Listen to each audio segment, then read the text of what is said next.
अस्सलाम वालेकुम वीवर्स। हो सकता है ये व्लॉग आपको अच्छा ना लगे क्योंकि मैं जाफ़राबाद में हूँ। ये जाफ़राबाद का कब्रिस्तान है। अब जाफ़राबाद कौन? जो मीर जाफ़र एक गद्दार थे और जिन्होंने सिराजुद्दौला को धोखा देकर ब्रिटिशर्स का साथ दिया और हिंदुस्तान 1757 में अंग्रेज़ों का ग़ुलाम हो गया था।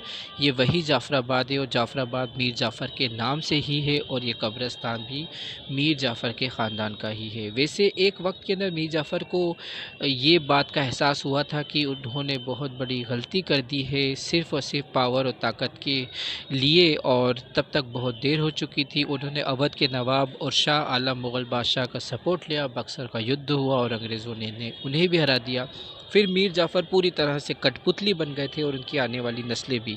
ये मीर जाफ़र का पूरा ख़ानदान का कब्रिस्तान है और इसी के अंदर मीर जाफ़र की कब्र है। दोस्तों, ऐसा नहीं है कि मीर जाफ़र ने ही धोखा दिया था। वैसे अंग्रेज़ों ने मराठी, सिख और नवाबों का इस्तेमाल किया था। बंगाल को कमज़ोर करने में मराठों का भी बहुत बड़ा हाथ था कि जिन्होंने बहुत सारी लूटपाट बंगाल और बिहार और उड़ीसा के क्षेत्र में मचाई थी, जिसकी वजह से सल्तनत को कमज़ोरी हुई और इसी वजह से ब्रिटिशर्स को एक ताकत मिली और बची कुची कसर 1757 में मीर कासिम ने कर दी थी। मीर कासिम के आने वाली जनरेशन्स ब्रिटिशर्स के लिए बहुत ज़्यादा लॉयल रही थी। मैंने वीडियो बनाया है 12,000 द्वारी महल का, जो कि बिल्कुल ब्रिटिश स्टाइल के अंदर बना हुआ है, अंग्रेज़ों के लिए बनाया था। बहरहाल उनके अंदर एक मुस्लिम तो ज़िंदा था और इसी के साथ में उन्होंने मस्जिदें और मस्जिदों के अलावा जामा मस्जिद और इमाम बाड़ों का भी निर्माण कराया था, लेकिन वो सिर्फ़ और सिर्फ एक कठपुतली बनकर ही रह गए थे। कब्रिस्तान के अंदर ये मुश्किल है कि हम मीर जाफ़र की कब्र को कैसे पहचानें।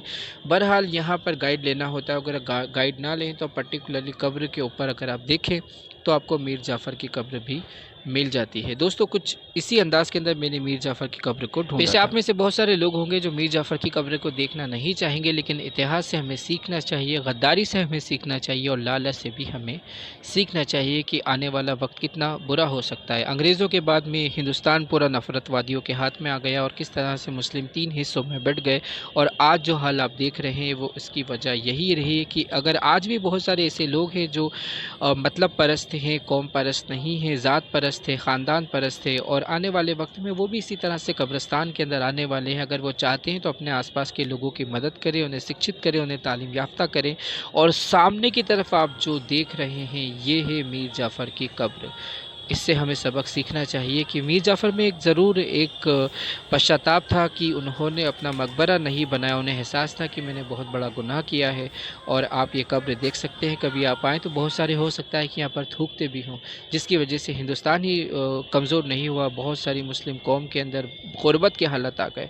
As I tell you now, all my videos that I'm traveling all over India just to tell you the real history of all Sufi and Sultan. So please like, share and subscribe my channel. Thank you for watching. Keep smiling. Jazakallah khaira. Assalamu alaikum wa rahmatullahi wa barakatuhu. अब आप पर depend करता है कि आप मीर जाफ़र को कर्ज करें, थूकें, या फिर कुछ सबक हम हासिल करें मीर जाफ़र से।